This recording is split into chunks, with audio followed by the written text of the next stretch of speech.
O vídeo número 9 dessa sequência. Então, eu vou falar sobre esse despertar. Para mim, o que foi a Ásia, né? Que começou na Tailândia.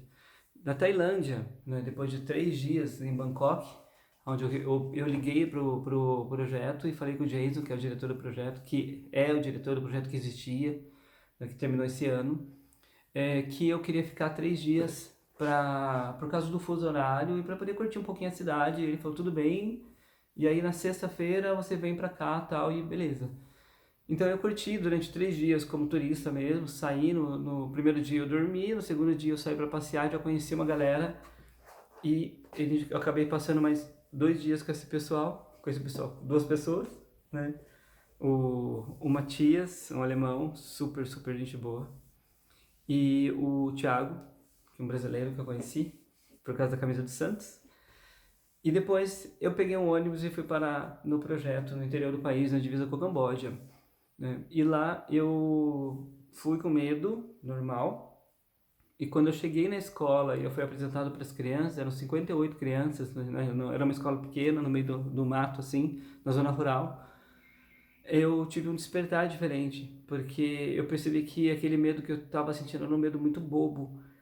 E geralmente os medos que a gente sente são medos muito bobos. A gente tem medo de começar uma coisa, de enfrentar alguma coisa, mas quando a gente dá o primeiro passo, a gente percebe que aquilo é muito menor do que a gente imagina.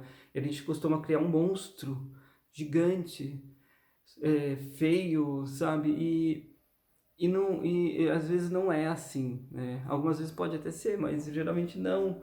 Quando você dá o primeiro passo assim na direção daquele medo, né? Você percebe que ele é um pouco menor, muito menor, bem pequeno, né?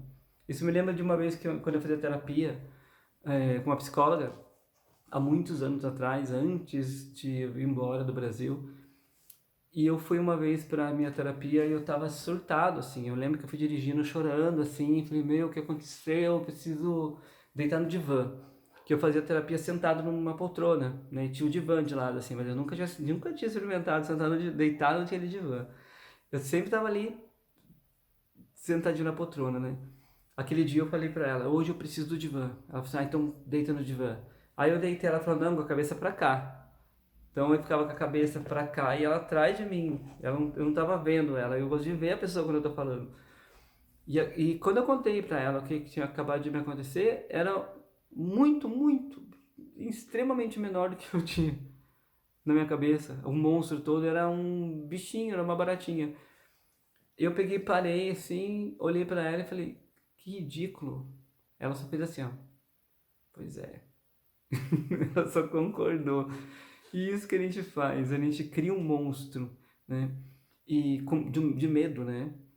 De enfrentar coisas, de sair de situações, de sair da zona de conforto, né? Muita gente falava, eu tenho vontade de viajar, eu tenho vontade de mochilar, eu tenho vontade de fazer tal coisa, tal, mas eu não tenho coragem. E a coragem vem com o primeiro passo. O primeiro passo geralmente ele é inseguro mesmo, ele é incerto, ele é no escuro. Mas quando você dá o primeiro passo, quando você assume aquela coragem de dar o primeiro passo, o universo trata de dar chão para você, sabe? Você não vai pisar no nada, vai vir, você vai sentir o chão.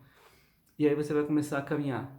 E chega ali na frente, você vai para aquele caminho ali, e anda mais um pouco, e vira para cá, e papapá. E assim que vai seguindo. E quando eu cheguei na Tailândia e eu vi aquelas crianças, e eu abracei aquelas crianças, e eu comecei a dar aula para aquelas crianças, e eu percebi que eu estava tão realizado, tão feliz, tão entregue, que medo bobo, que medo idiota que eu estava sentindo. Eu me conectei muito com tudo aquilo que eu estava vivendo. Eu vivia, se for possível viver em meditação, seria viver em meditação, porque eu vivia 100% do tempo ali, presente, criando aulas para dar para as crianças, aquela minha dor, né? O meu corpo de dor, tudo que eu trouxe, né? Tudo que eu trouxe da minha bagagem, desde o Brasil, a Europa, Estados Unidos, tudo, estava guardadinho ali. Não tinha mais espaço para eu mexer naquilo. E isso para mim, dessa vez, não era uma fuga. Eu não estava evitando pensar naquilo. Eu estava vivendo o que eu estava vivendo naquele momento, com as crianças. E aquilo foi muito grande, foi me conectando de uma outra maneira, né? E eu vou contar isso um pouco mais no outro vídeo.